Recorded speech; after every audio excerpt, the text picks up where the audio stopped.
This will be quite a lengthy read, because I'm laying out everything to get honest opinions, with all the context. I know that most people go incognito with a throwaway account for this kind of post. But I wanted this to be authentic, using my real account. I didn't want anyone to think this was disingenuous. If we know each other in real life, or you find me on my other socials, let's keep our chats here or in PMs. I don't want anyone harassing anybody, and I have a 16-year-old daughter who has been spared this drama so far. I tied the knot shortly after high school, and let's just say, if my marriage were a collegiate course, it would be Fuck Up 101. It was a masterclass in what not to do, featuring every red flag in the book. I was fresh-faced and barely off on my life journey, thinking I'd hit the jackpot. I'd assumed I'd accomplished what my parents did, that being the poster couple for marital bliss. I was so naive, always giving the benefit of the doubt. Meanwhile, my then-wife, fresh from escaping her parental fortress of solitude, went batshit crazy, deciding that living life to the fullest didn't include me in the picture. Before I knew it, I was Mr. Mom with our toddler while she was trapped underneath a few individuals, making up for lost time. After finally catching her in the act, I filed for a divorce and braced for the impact. Divorcing in '97 in the heart of the Bible Belt was not favorable towards the husband back then. What followed was straight out of a horror movie. I paid my attorney $5,000 to watch her take everything from my guitars and video games. She even claimed keepsakes from a departed relative, and the judge seemed happy to grant her every wish. Not only did I bid farewell to everything I owned, but my time with my son got slashed to a mere Wednesday afternoon and alternating weekends. My faith in women was broken. I went on a few dates here and there, but mostly kept it to casual encounters and dinners. I never let anyone get too close. But in early 1999, at a friend's birthday party, I met a woman whose marriage had crashed harder than mine. She'd had a stillbirth 6 months into her pregnancy, and her husband dared to bring his girlfriend to the funeral. She was heartbroken, to say the least, to learn about her husband's affair and the end of her marriage on the day they laid her daughter to rest. We sat on a couch that night, swapping tales of romantic ruin. She was clever, and to me, that is an instant connection. It's rare for me to find someone who makes me laugh instead of vice versa. As I headed home, I couldn't shake her from my thoughts, kicking myself for not asking for her number. The next, my phone rang, and it was her. She'd gotten my phone number from someone we both knew and asked, "Would you like to get food sometime?" I said, "Now sounds great." So I drove to her grandmother's house, and off we went on what turned out to be what I still consider the perfect date. Now I get it. We were both lonely and had our hearts broken. But trust me, this was no spark. It was an inferno.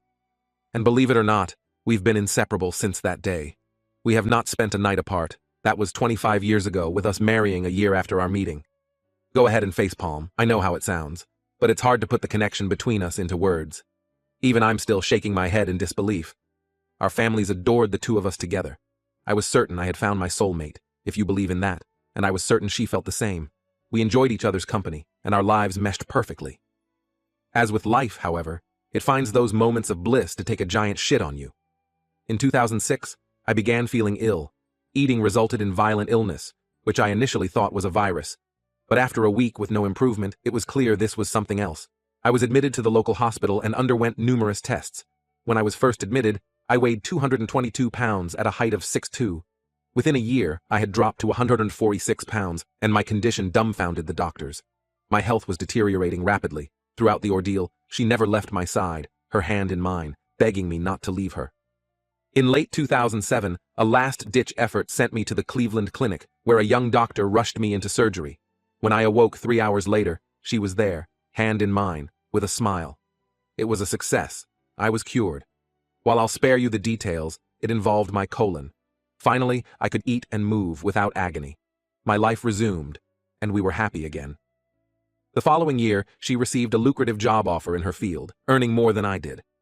That didn't bother me at all. She worked hard, and she'd earned it. After her miscarriage, my wife was unable to conceive. We had been trying since 2000, and eventually came to terms with the fact that it might not happen. In 2010, we got a call from the state of Minnesota about a 2-year-old girl who had been taken from her mother due to drug-related charges. They asked if we would consider adopting her, because the mother had requested she be placed with family members before her parental rights were terminated. My wife and I drove for 30 hours to meet her, and after a few months, we adopted her and welcomed her into our home. Our daughter faced social challenges and had endured abuse, leading the two of us to decide one of us needed to be at home with her. As mentioned, my wife earned significantly more, so it made sense for me to be the one to step into the role. I dedicated each day to supporting our daughter's mental health. While I played a part, I can't claim all the credit for this. Her preschool, kindergarten, and therapist were instrumental in her learning to socialize and trust again. Eventually, I took up freelance journalism, so I was home when our little one finished her school day. Our evenings were family time, and we took small trips on weekends. It was in 2017 that my wife returned from work one evening, deeply shaken by what she told me was a workplace argument. Despite my attempts to console her, she remained incorrigible. She was declaring her intent to find a new job. She'd never had any issues before, so I was stunned. For days, she was a mess and withdrawn. When I pressed for details, she'd say, "It would only upset you. Let me deal with it." True to her word, she left for a new company within a week, accepting a 15% reduction in pay. The question then was she married amigos for concern. Was she began her new role? Now her family happily moved forward. It was my first novel with an independent publisher, fulfilling a lifelong dream. I could sense the pride and emanating from both my and daughter. I had achieved this milestone before my 50th birthday, and gratefully the start of my second one. And now, ladies and gentlemen, this is where my world breaks. In 2023, as I was finishing up my new novel, my 27-year-old son from my first marriage died suddenly of a heart attack. He had an underlying condition that none of us knew about. I want everyone to understand that when you say, "I couldn't imagine my child dying," you truly can't. There is no pain quite like it. My wife and daughter, who also felt his loss deeply, did their best to support me. But there is no way to deal with such a tragedy. In the months following his death, I immersed myself in my work, striving to complete my second book for him. On the day I finished it in January, my father passed away after a long battle. Dad had been ill for a long time. You think you can prepare yourself for that, but that's a lie you tell yourself. The loss was hard, and my daughter was instrumental in getting me back on my feet. My second book was released in February, and I tried to smile as I had my release party. At the beginning of April, I started feeling better, writing outlines for my third novel and doing the same things I'd always done with my wife and daughter. My wife and I have a Wednesday tradition where she picks a random recipe she finds online, and we cook it together. On April 3rd, while making crock-pot chicken tacos, I thanked her for everything. She asked why, and I thanked her for everything she'd done to get me through the tough times. I shared a lot of pent-up emotions, telling her I couldn't have managed without her. She started crying, then weeping, and soon she was sobbing uncontrollably. I tried to comfort her with a hug, but she pushed me away. I apologized, not realizing my words would stir such a reaction. Suddenly, she confesses her infidelity. I laughed, mistaking it for a joke. She grabs my shoulders and then details how, back in 2017, a 28-year-old at her former job started flirting with her, and she reciprocated. She believed it was innocent, yet it persisted. My wife has always feared growing old. Her birthdays were days she dreaded every year. She admitted that the attention from a younger man was exhilarating. She told me that turning 40 had sent her into a tailspin, and that she couldn't talk to me about it because I would have just shrugged it off. He invited her to leave work early and come to his place one day. She couldn't understand why she chose to. Maybe it was the thrill. She said she didn't know, but she went and ended up sleeping with him. Afterward, she felt terrible, glaring at her keychain in his driveway, because it had a photo of me holding our daughter. She drove home, and that's when she lied about having a workplace argument. She never wanted to return there. It's why she suddenly went somewhere else. She then told me she wanted to tell me but didn't have the fortitude to do it. I remained silent, just wide-eyed and open-mouthed. She apologized, saying she couldn't live with it any longer. I just shook my head, unable to speak a single word. She offered to leave if that's what I wanted, to attend counseling, or even to beg for my forgiveness. Instead, I picked up my AirPods and phone and walked out. I wandered from 6 in the evening until almost 11 that night. When I returned, she was on the love seat, asking if I was ready to talk. I shook my head again, went to my office where I had a couch and slept there. The next day, after our daughter left for school, she asked if I had anything to say. I said yes. I questioned why she brought this up after the worst year of my life. Why couldn't she have kept it to herself until I could somewhat deal with something of this magnitude? She just looked away. I scoffed and told her to go to work and to try not to fuck anyone during her lunch break. That would have been April 4th. Those were the last words I said to her until last night. She had attempted to talk to me several times, but I would just walk past her into my office, trying to focus on my upcoming science fiction comedy book.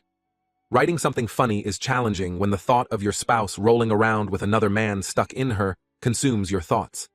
A week ago, my daughter asked in the car if everything was okay, and I lied to her, which made me feel sick.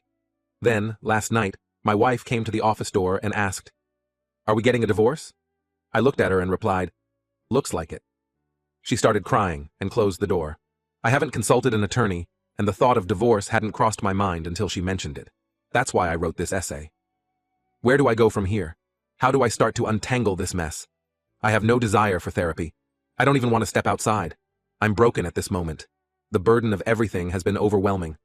There's been so much to bear this past year. What do you say to someone who has been by your side through it all, only to tear your heart apart? Thank you for reading to the end. And for those who are part of the TLDR crowd, my wife decided to go home with a younger man, felt guilty about it, and quit her job. She waited 8 years to tell me about it.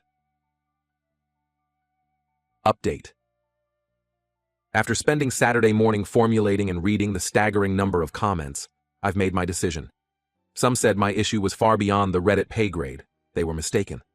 I deliberately avoided turning to family and friends, seeking a view from an outside perspective, and I think it worked. My gratitude goes out to all who sent private messages and responded. Your thoughts on the matter helped me come to my conclusion. On Saturday evening, I approached my wife to apologize for the silent treatment. I told her I wasn't attempting to punish her and acknowledged that it was childish. I told her if I would have opened my mouth, I would have been overly harsh and ruined any opportunity of a civil conversation. I promised we'd discuss it the next day. On Sunday evening, I let it all out. I didn't cry or raise my voice. I asked the man's name, which she provided. I asked her if the man was married when she betrayed us, and she confirmed he was. That hit me hard, because she knew he was also with someone. I asked if he was still married. She told me she had no clue. She hadn't seen him since the day she left for her new job. I told her I hoped they were, because I was going to make sure she knew. If my life had to be ripped apart, so would his. I thought that would get a rise out of her. It didn't. She just nodded. I expressed my doubts about the affair being an isolated event, echoing the comments of several others. She maintained it was a one-off and was the sole reason she left her job. I explained that after 8 years of this lie, it's natural for me to question anything she said. I then made it clear that if there's more to the story than what she's admitted, now is the time to be as open and honest as possible. Any further revelations would be a deal-breaker for me, and there would be no excuse that could rectify it. She pleaded it was a singular occurrence, and that she's been wanting to confess since it happened. I asked if he had reached out after her departure. She denied any contact. I responded that it didn't surprise me, assuming he got what he wanted and moved on to another person at work. It was the only cheap shot I threw. I requested that she leave the house for a few weeks. I wasn't telling her it was over, but I wanted to be away from her. I suggested she could stay with her sister, her mother, or even rent a place, anywhere but here. I also informed her of my intention to discuss the situation with our daughter, who is 16, by the way. Some people have commented believing her to be quite younger. To my surprise, my wife revealed she had already told her about a week ago, which I was completely unaware of. She inquired about the tone of the house and my anger, and my wife confessed to her. Before my daughter went to bed, I asked her, and indeed, my wife had admitted that she had been unfaithful. I wanted to know why she hadn't come to me about it, and she told me she didn't want to make me feel worse. I've decided to keep her home from school tomorrow to have a heart-to-heart about everything. It's important for me to understand her feelings and to emphasize that harboring hatred towards her mother isn't the goal. Her mother has always been loving and supportive. It's natural for her to feel angry, and that's okay, but picking sides isn't beneficial. Nobody wins in this situation. It's a tough reality I'm coming to terms with. Everyone loses. Tomorrow, I plan to contact 3 local therapists and reach out to the grief counselor I met after my son's death. I'm not interested in couples therapy. I believe individual therapy is what I need. And since it's highly recommended, I'm going to pursue it. My daughter's school year is ending soon, and I'm looking forward to spending quality time with her. I prefer to keep our plans private from family and friends. It's our personal matter.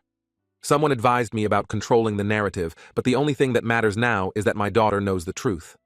I need some time to come to terms if this relationship is salvageable. I need this time for self-reflection and to assess the situation.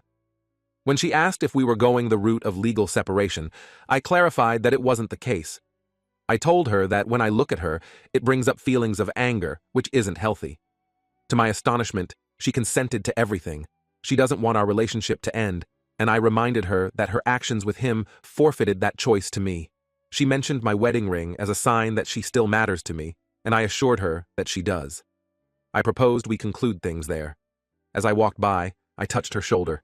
She nodded in agreement. Later, she phoned her sister and made plans to stay with her the following evening after work.